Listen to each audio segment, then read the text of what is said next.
Bakit wala na kayong malasakit? Yung tao na yun ay yung tumulong para itayo ang Pilipinas. Wala na. Sinakay na si Tatay Digong sa eroplano daw. Wala na tayong Tatay Digong. Sakit sa dibdib. Laro siya. Animal moon. So yun mga kababayan, pinutol ko na po yung part na yun ng video. Actually hindi ko pinutol, tinanggal ko lang yung audio, no? Tinanggal ko yung audio pero nakikita nyo po dyan na patuloy pa rin po nagsasalita si ate. Tinanggal ko na kasi talagang kitang-kita natin yung pain na nararamdaman niya at dun sa pagsasalita niya talagang napahagulhol po siya, no? Yan po yung kanyang naging reaction at yung pagpapakita ng nararamdaman niya nung nabalitaan niya na naaresto po si dating Pangulong Duterte. Yung nakikita ko na pag-iyak po ng mga DDS, no, yung kanilang paglalabas ng kanilang saloobin, halo-halo iba-iba ang naging reaction nila. Merong nasasaktan, nag-express ng pain na nararamdaman nila.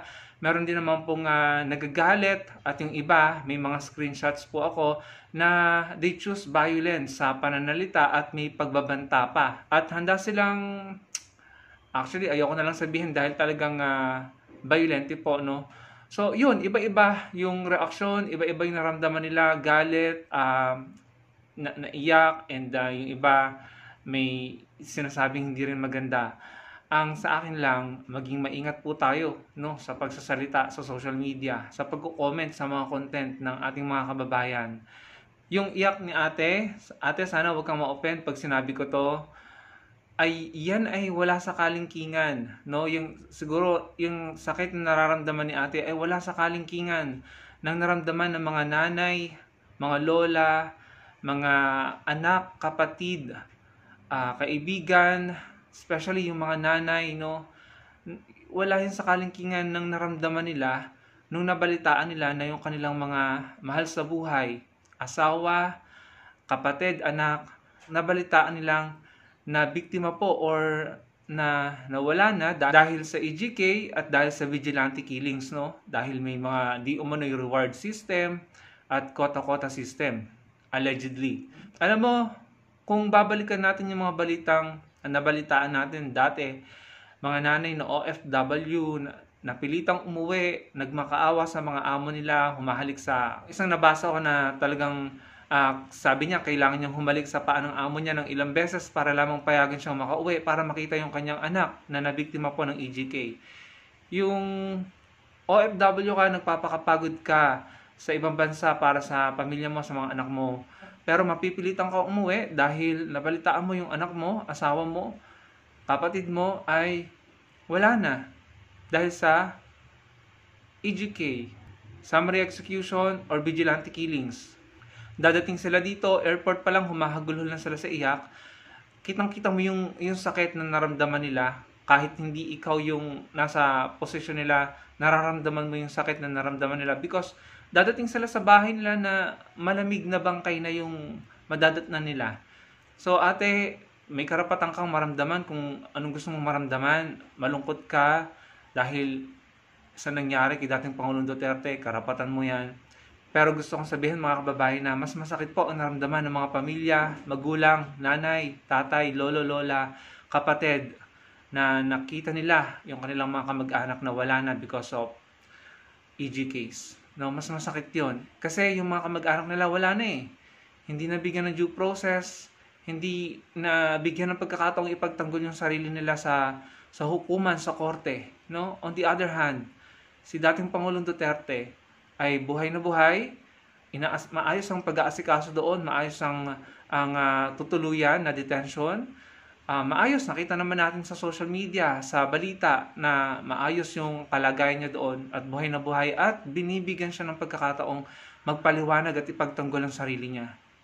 Pero yung reason kung bakit siya naandoon, yung mga taong nawala na dahil sa EGK, saan natin sila nakita? Nakita natin sila nakahandusay sa kalsada, sa malapit sa basurahan, sa kung saan-saan, no?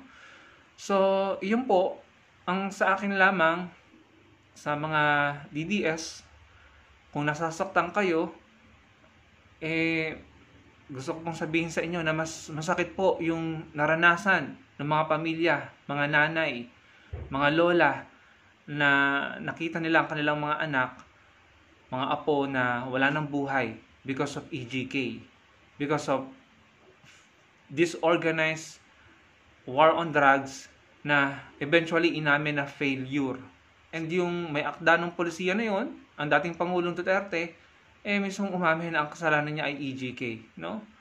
Again, hindi ko po sinasabi na mali ang ginagawa niyo na umiiyak kayo. Tama lang yan, ilabas niyo yung nararamdaman yung sakit, no? Kung nararamdaman niyo yan, karapatan niyo yan at kalayaan niyo yan. Pero gusto ko pong sabihin sa inyo na mas matindi pa yung sakit na naranasan ng pamilya ng mga nabiktima ng EGK na hindi binigyan ng tamang proseso. Yung debate, no, yung argumento na pagtatalo na kasi mga criminal yung mga yan, mga pusher, mga addict yung mga yan. Siguro yes, meron, pero hindi po EGK ang solusyon para sila panagutin, no? And yung sinasabi nyo na paano naman yung mga biktima ng mga addict, para yung mga pamilyang nasira ang pamilya, nasira ang buhay dahil sa droga.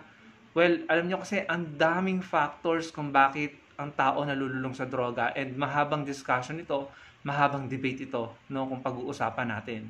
At yung mga addict na nambiktima ng mga inosente, mga bata, meron naman silang katapat Meron tayong mga police, NBI, CIDG, PIDEA, meron tayong mga hukuman na uusig sa kanila at magpapanagot sa kanila.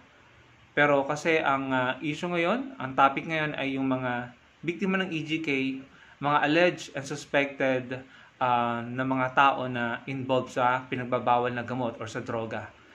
Marami tayong dapat i-discuss dito, no? Ang dami kasing bagay na nakaka-apekto kung bakit nalululong ang tao sa droga.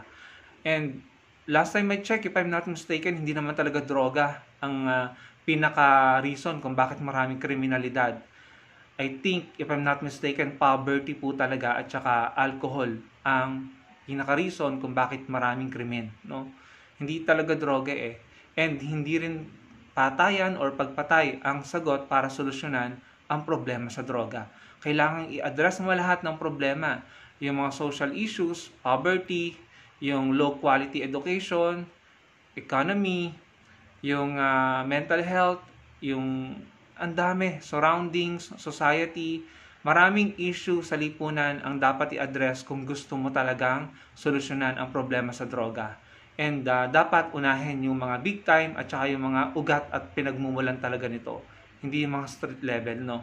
Kasi kung hindi talaga holistic approach or hindi mo talaga i-address ang lahat ng problema, hindi talaga mawawala yan. Kaya nga yung war on drugs na sobrang daming namatay, hindi lamang sa mga civilian, pati na rin sa hanin ng ating mga kapulisan, ano?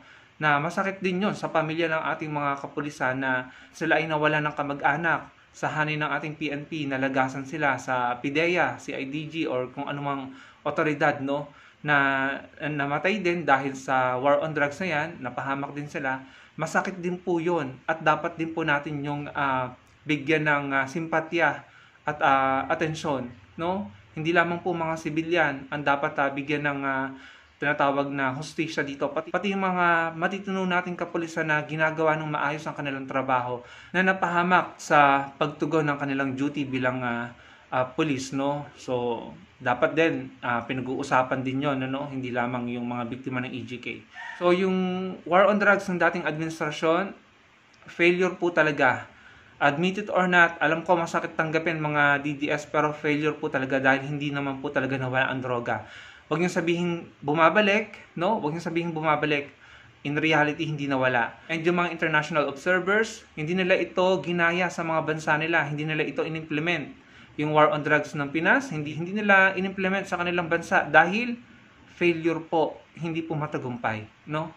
Marami lang napahamak, and kaya ngayon, ang dating Pangulo na andyan sa The Hague, dahil nga po doon sa pangyayaring iyon.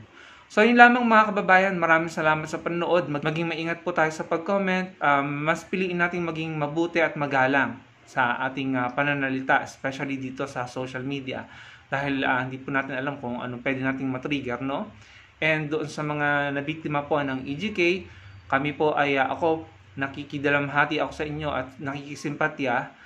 Ganon din sa mga kapulisan natin na napahamak at nawala dahil dyan sa war on drugs na iyan. So, sana malaman natin yung tama at totoo at mabigyan ng hustisya pare-pareho. Maraming po salamat sa panonood. Magkita-kita po tayo sa susunod kong video. Salamat po.